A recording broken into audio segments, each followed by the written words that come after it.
Saudações rubro-negras, a maior torcida do mundo! Está começando mais um vídeo do meu, do seu, do nosso canal de notícias, Fla na Veia News. No vídeo de hoje eu vou falar das principais notícias do Flamengo e irei falar da vitória maravilhosa do time do Flamengo contra o Atlético Mineiro, tudo isso e muito mais. Aproveitando o ensejo de todos, gostaria de pedir humildemente, gente, que se inscreva-se no canal, ative o sininho das notificações e metralhe o dedo no like, que isso ajuda demais para o crescimento do canal. Chega de mais enrolações e vamos para as notícias do Flamengo. Hoje o Flamengo ganhou contra o time do Atlético Mineiro e ganhou com facilidade. Como eu havia falado no pré-jogo, o Flamengo iria amassar o time do Galo e foi o que aconteceu. O Flamengo não só amassou, o Flamengo humilhou. O Flamengo não teve conhecimento que era Galo doido. Hoje o Flamengo fez com que o Galo virasse galinha depenada no estádio do Maracanã. Hoje o Flamengo mostrou porque é um dos maiores plantel do futebol sul-americano. Hoje foi tarde, hoje foi noite, hoje foi tarde e noite de Gabriel Barbosa.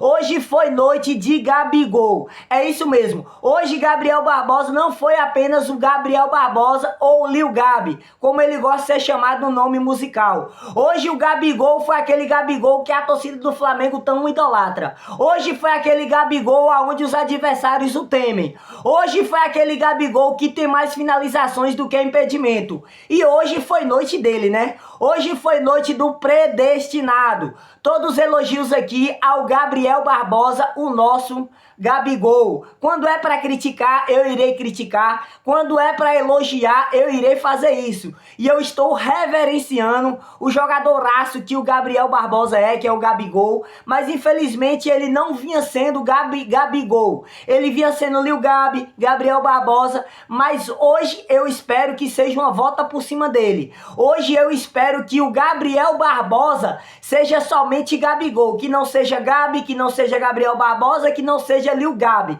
que seja Gabigol. Gol, gol, é isso que a torcida do Flamengo espera dele. Mas é isso aí, nação rubro-negra. Essas foram as notícias do Flamengo e irei reagir aqui agora à entrevista do técnico Felipe Luiz. Já já eu volto.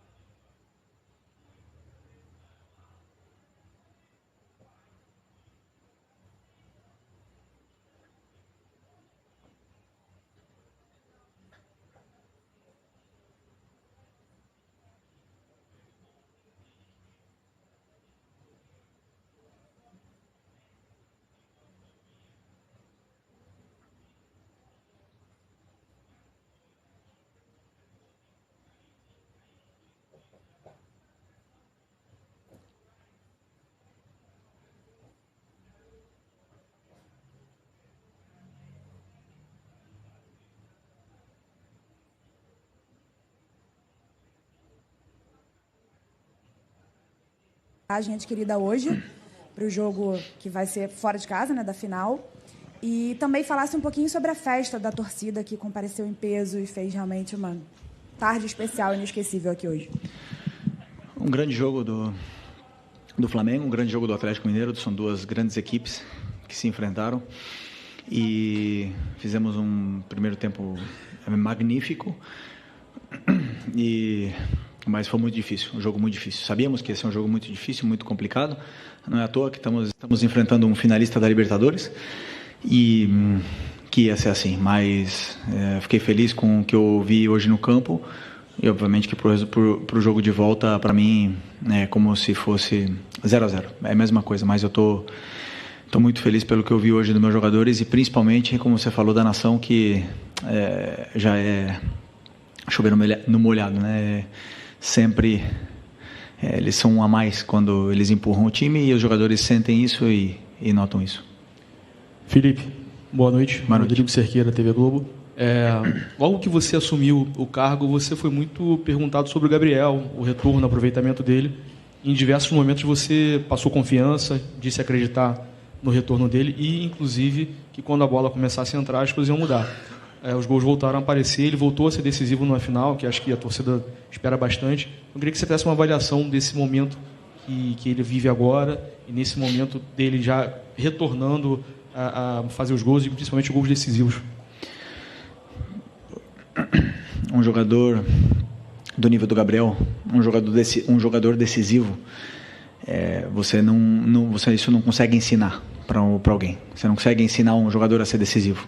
Ou você tem ou você não tem. Existe um ditado, né, que o gol se compra. E eu concordo muito com isso, e o Gabriel tem gol.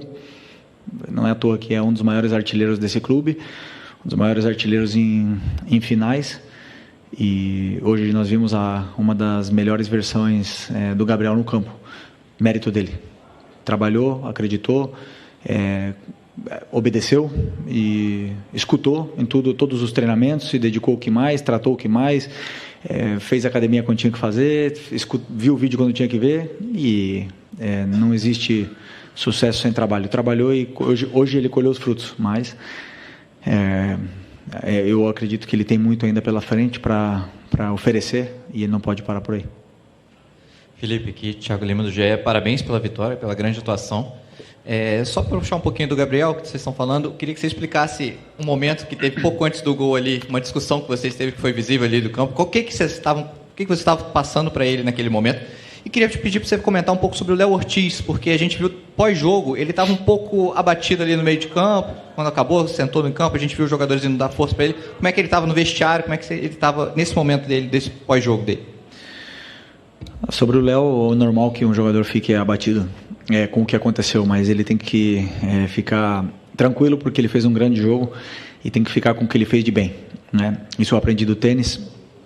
Você tem que se perdoar. Esqueceu o que aconteceu, foi uma fatalidade. Ele tentou tirar a bola e acabou prendendo a bola no pé, e acabou que isso acontecesse um gol do Atlético. Mas eu repito a mesma coisa que eu falei do Everton lá em Porto Alegre. Os erros acontecem, às vezes eles são punidos, mas existem outros erros que acabam que não saíram em gol, como, sei lá, a jogada do Plata no primeiro tempo, né? E aí a gente estaria crucificando agora o Plata. Então eu não me guio muito por isso. Eu me guio pelo que o jogador fez durante os 90 minutos, e não simplesmente por uma ação. E ele tem que ter a mesma tranquilidade que eu passei para o Everton, vou passar para ele, já passei, aliás, para ele, de que ele tem que ficar tranquilo, que ele fez um grande jogo. E foi um erro, e acontece. Não queremos que se repita, não queremos que os erros aconteçam, e é bom que ele fique assim, que ele se cobre, mas que ele se perdoe. E sobre o Gabriel, na minha primeira coletiva aqui eu já falei que eu estou num cargo agora onde eu ia tomar decisões que iam deixar alguns jogadores incomodados, né? No caso, brabos comigo, alguma coisa, e foi isso com o Gabi agora. Uma correção tática no campo, os nervos à flor da pele, eu e ele querendo ganhar, querendo o máximo, e aí não tem conversinha, aí é grito. Então, essa conversa que eu tive com o Gabi, essa discussão que eu tive com o Gabi no campo, era o que acontecia toda semana enquanto a gente era jogador. Quando eu era jogador, e ele era meu companheiro, e agora não vai ser diferente, né? Não porque ele foi meu companheiro eu vou tratar ele diferente, e já está resolvido, já conversamos no intervalo, e fico feliz pela grande partida que ele fez. Felipe, boa noite, parabéns pela vitória. João Pedro Fragoso, Jornal o Globo.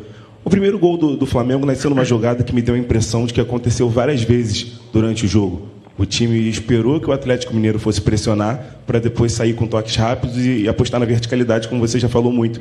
E o segundo também é a mesma coisa. E tanto que você falou com o Gabigol até. O Léo Ortiz deu o lançamento, o Plata raspou e o Gabigol saiu, como aconteceu várias vezes essa jogada da raspada e da segunda bola. Eu queria te perguntar até onde essas jogadas conseguem ser treinadas e são treinadas, e até onde isso parte da individualidade dos jogadores, como aconteceu com o Gerson, que deu um ótimo passe para o Wesley. Obrigado. Nós temos um plano de jogo sobre o que a gente imagina que vai acontecer durante o jogo. O Atlético tem uma defesa muito complicada de entrar. Tanto é que eles jogaram contra o River os 2 jogos e não tomaram gol. É um time que toma pouco gol, e sabemos que não ia ser fácil, porque é uma defesa praticamente homem a homem, mano a mano. E é muito complicado entrar nesse tipo de defesa, né? E a gente passou algumas soluções para os jogadores, mas algumas funções e soluções para eles, mas quem executa e quem faz tudo são eles que são os verdadeiros protagonistas do jogo, e acabaram aproveitando as chances que tiveram, né? A gente foi hoje mais decisivo, mais determinante nas áreas do que o Atlético, mas com certeza é um dos times mais incômodos de jogar no Brasil pela forma que tem de defender homem a homem. Oi, Felipe. Aqui eu sou a direita. Boa noite. É Guilherme Xavier, da Trivela. Queria falar um pouco sobre o Everton Araújo, né? 3 jogos consecutivos como titular, um moleque que você deu muita confiança aí desde do problema do pulgar, que foi suspenso contra o Corinthians. Queria perguntar se você teve alguma conversa prévia já nessa preparação, desde que vocês voltaram para Porto Alegre com ele. Falar um pouco mais sobre a questão da utilização da base, né? Que você tem sido importante isso para você também. Obrigado. Primeiro, eu conheço a base, como você falou, como ninguém, né? Porque passei no 17, no 20, já joguei com o Everton Araújo ano passado.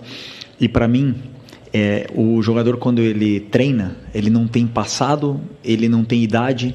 Para mim, são todos iguais. Eles estão me demonstrando alguma coisa no treinamento, independente se ele tem 16, 17 anos ou se ele tem 38.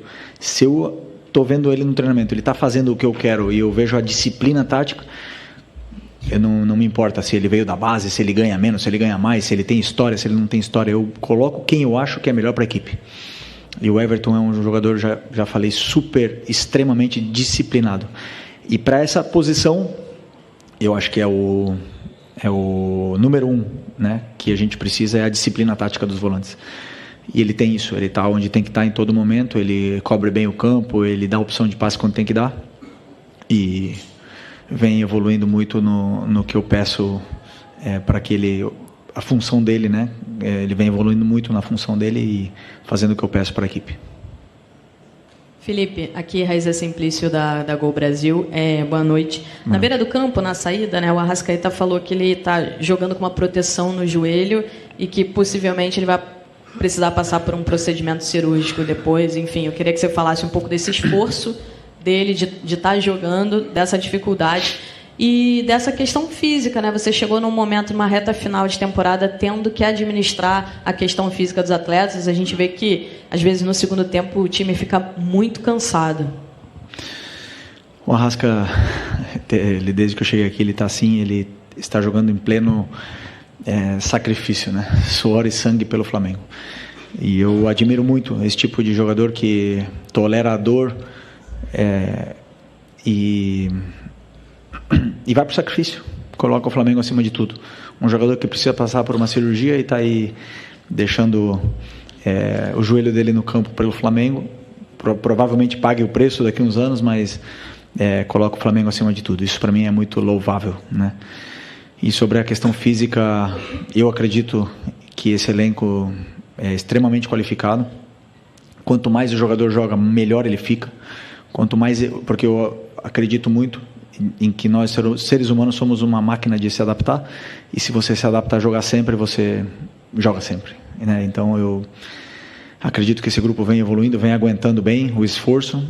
Acabar o jogo exausto, isso é normal, os dois lados, os dois times com certeza estão fazendo recuperação, estão se preparando, estão fazendo banheira de gelo, estão fazendo tudo que está no alcance para poder recuperar, para jogar 90, e 90, e 90, e 90, e se tiver 70 jogos, desculpa, vão jogar, e não me importa, e vai jogar quem está melhor, e eu penso, como eu te falei no momento, em tirar o melhor dos jogadores.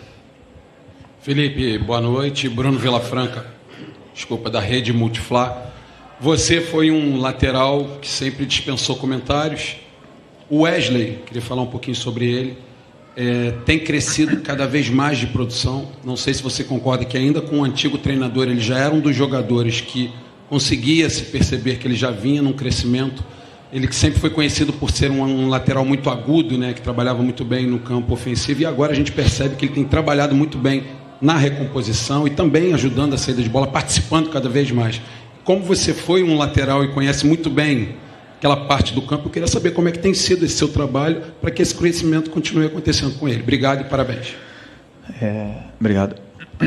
Eu vejo o que o jogador tem de característica, né? Então, o Wesley tem umas características que oferecem muito para a equipe, tanto ofensiva como defensivamente, e ele tem características diferentes do que o Ayrton, do que o Alex, do que o Varela, e são características que a gente tem que potencializar elas dependendo do jogo e dando funções para ele que ele possa explorar cada vez mais. Agora, o Wesley é um descobrimento e uma aposta total do Sampaoli, tem todo o mérito, e ele fez o Wesley evoluir muito, pegou ele da base, deu toda a confiança, e o Wesley hoje é o jogador que é pelo Sampaoli, na qual eu dou todo o mérito porque eu vi o São Paulo ensinar e ter muito carinho com ele.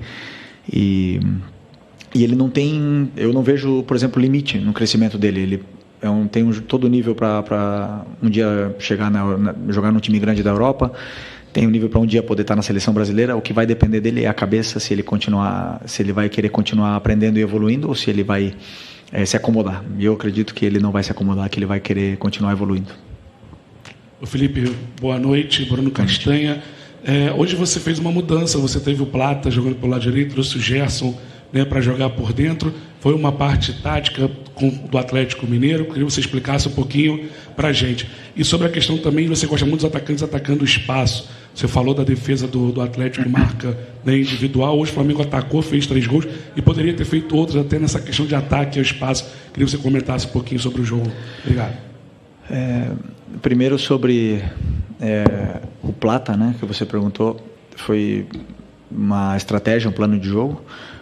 Como eu falei, eu não olho nomes, idade. No passado eu olho características e funções para poder potencializar a equipe e dar o que eu acredito que a equipe precisa. Vou acertar sempre? Com certeza não vou acertar sempre, né? E vocês estarão aí para, entre aspas, julgar depois do que o jogo acontece. Mas eu vou com as minhas convicções no que eu acredito, e o Plata, para mim, fez um bom jogo e se doou muito, entendeu perfeitamente o que eu queria dele, e ele conseguiu se entender bem com o Wesley também, e o Gerson ajudou muito nesse lado. Então fiquei feliz pela atuação dele e acredito também que é um jogador que tem um futuro muito grande aqui no Flamengo, porque ele tem 1 contra 1 realmente determinante, e conforme vão passando, ele vai jogando, cada vez ele vai se soltando mais, vai pegando confiança, e o jogador com ritmo de jogo, a gente consegue ver a melhor versão. E a outra pergunta? Eu esqueci. Do ataque ao espaço. Eu não vejo outro tipo de futebol que não seja com ataque ao espaço. Eu acredito que é o diferencial, né? Se você tiver jogadores que atacam o espaço, você incomoda muito a defesa do adversário, você gera perigo de gol, e realmente para fazer gol você tem que atacar o espaço, você tem que criar esses movimentos de ruptura para poder estar mais perto do gol adversário. Não sempre o jogo é curto, o próprio Milito fala isso. O adversário vai te dizer como você tem que jogar, né? Se um adversário defende em bloco baixo, você obviamente que não tem espaço para romper, mas se um adversário te pressiona, você tem que ter jogadores que sabem atacar bem o espaço. Felipe, Marcos Coelho, Super Rádio Tupi, aqui atrás.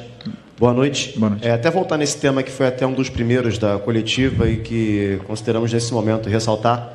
Fazia muito tempo que todos nós do lado de cá não repercutíamos um pós-jogo tendo o Gabigol como protagonista por causa do desempenho dele e pelo resultado apresentado. É algo que você estava totalmente acostumado quando você era atleta e ele vivia aquela fase dele, principalmente entre 2019 e 2022. Mas fazia um tempo que isso não acontecia. E para muita gente que veio hoje ao Maracanã, incluindo torcedores, é como se fosse uma espécie de um reforço, um jogador que estava ali, mas que ao mesmo tempo não estava conseguindo entregar o que todo mundo sabe, o potencial dele, principalmente em jogos decisivos. Queria que você falasse, em cima disso, a importância de você ter, entre aspas, de volta, até porque ele sempre esteve aqui, mas de volta por ser decisivo em um jogo grande, no momento mais crucial da temporada, que é a hora de você, quem sabe, confirmar um título que vai, de certa forma, terminar um ano com uma conquista que ficou na trave no ano passado, outras conquistas que não vieram recentemente,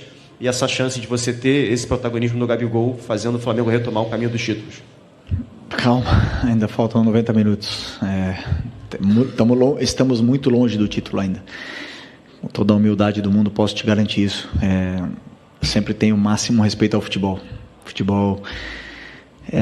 temos que entender o momento e respeitá-lo, né? Então, vocês podem até falar que está perto, para mim está muito longe. Mas bom, sobre o Gabi, dizer que já falei em outras entrevistas, todas as coletivas que eu dou aqui, eu sempre tenho uma pergunta do Gabi: por que eu coloco, por que eu não coloco? O Gabi é 9. Ele é o 9 disponível do time hoje para essa final. É um jogador que tem gol, que sabe fazer gol. E como eu repito, como eu falei, eu acredito que o gol não se ensina. Eu acredito nisso. Até que me provem o contrário. O gol se compra. E o Gabi tem gol.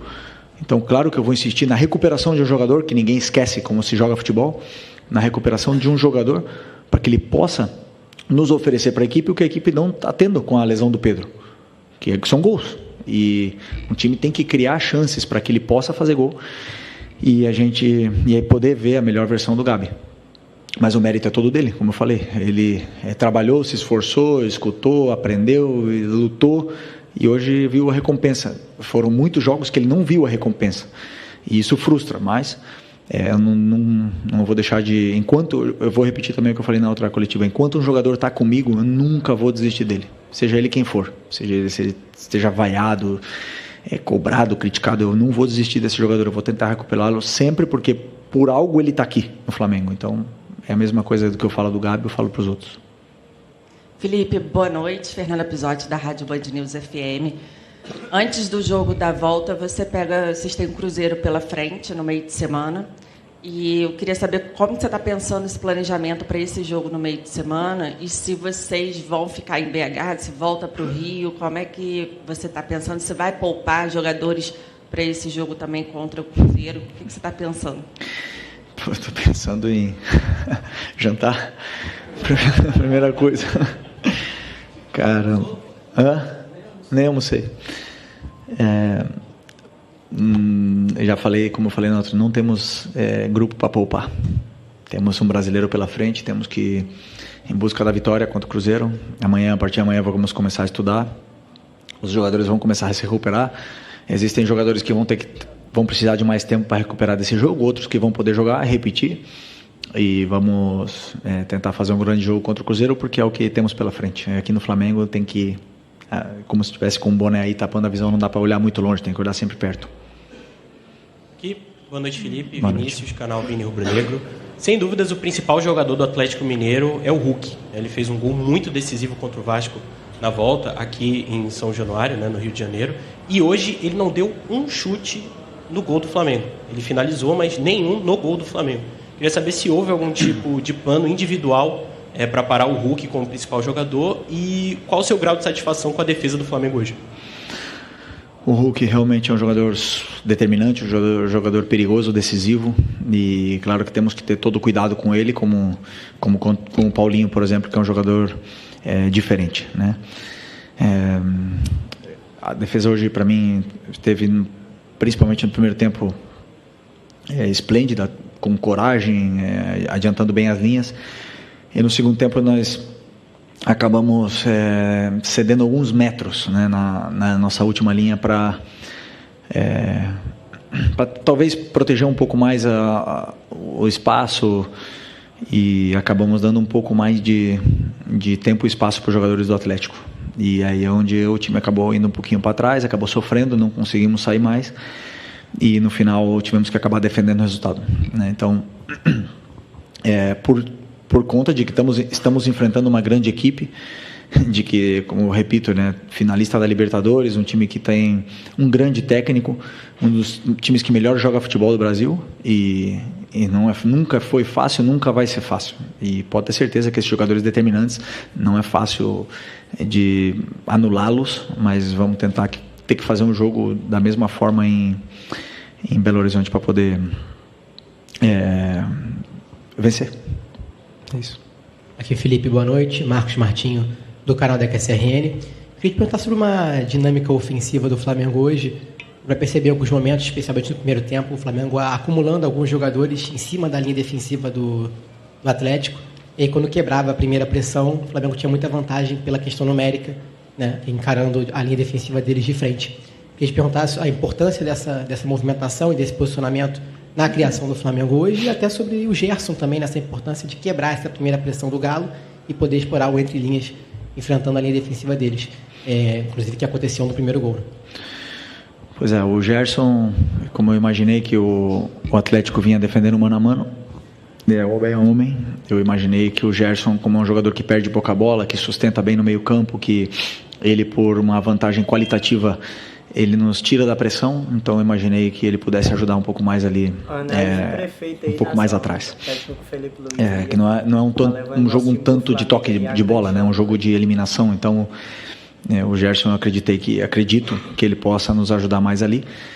E em função da altura dos jogadores, isso vai determinar muito como acaba a pressão, como a gente acabou de pressionar, como eles estão fisicamente, aonde eles conseguem chegar, porque como o Atlético individualiza esses jogadores como o Arrascaeta, como o Gabi, como o Michael, então a altura deles vai determinar também a altura da linha do Atlético e acaba ficando um time um pouco mais espaçado, né? Então, como eu falei, é muito complicado entrar nessa defesa, é muito difícil entrar na defesa do Atlético e o River tentou inúmeras vezes e não conseguiu, então um time realmente difícil e ainda mais com as trocas depois, um time que melhorou muito. Professor, última. Beleza. Oi, Felipe, parabéns pela vitória. David Sharp, do Antenados na Jogada. Uma coisa que me chamou bastante a atenção foi quando você falou que para vocês pode estar perto, mas para mim está muito longe ainda. E não sei se você teve a mesma percepção, mas para mim foram 2 jogos. Até o 3-0, até o Atlético fazer o gol, e depois que o Atlético fez o gol, para mim foi outro jogo. O Flamengo correu riscos até de tomar o segundo gol. Então, por que você acha que aconteceu isso? Você acha que poderia ter feito outra coisa, alguma outra estratégia nas substituições? E se puder falar sobre o Gerson também, que, como o Marquinhos perguntou, em relação à resistência dele, porque são 3 jogos seguidos jogando os 90 minutos, é impressionante. Eu repito o que eu falei na outra pergunta. Na minha opinião, um jogador, quanto mais joga, melhor ele fica. Quanto mais ele se adapta a jogar 90 minutos, melhor. E o Gerson jogou a temporada inteira, então ele está com ritmo, ele está fresco, a bola não escapa do pé dele, ele tem o tempo, ele tem o controle da situação em todo momento, porque ele vem muito rodado, né? Então, sempre que a gente avalia um jogador, temos que olhar se ele tem minutos consecutivos do jeito que o Gerson, ou se ele não tem tantos minutos. E o Gerson, fisicamente, ele é um portento, ele aguenta, ele pode até acabar esgotado, mas ele parece que ele está cansado e na próxima jogada ele dá um pique de 50 metros e realmente não te demonstra isso, né? Então, é um privilegiado do jeito, né? Como é que fala? O DNA do Gerson é privilegiado. E... Foi? E a outra pergunta foi... Esqueci. Sobre os 2 jogos do mesmo jogo. Sim. Pois como eu falei, na minha opinião, o sistema que o Atlético joga, que é o 3-4-3, ele já tem uma vantagem posicional sobre o 4-4-2 que a gente joga. E é muito complicado defender o 3-4-3 ou pressionar o 3-4-3, muito mesmo com o 4-4-2. E no segundo tempo, ao baixar um pouco as linhas, acabou que demos essa vantagem posicional e esse tempo e espaço para os jogadores poder criar e causar problemas tanto no entrelinhas como nas laterais do campo.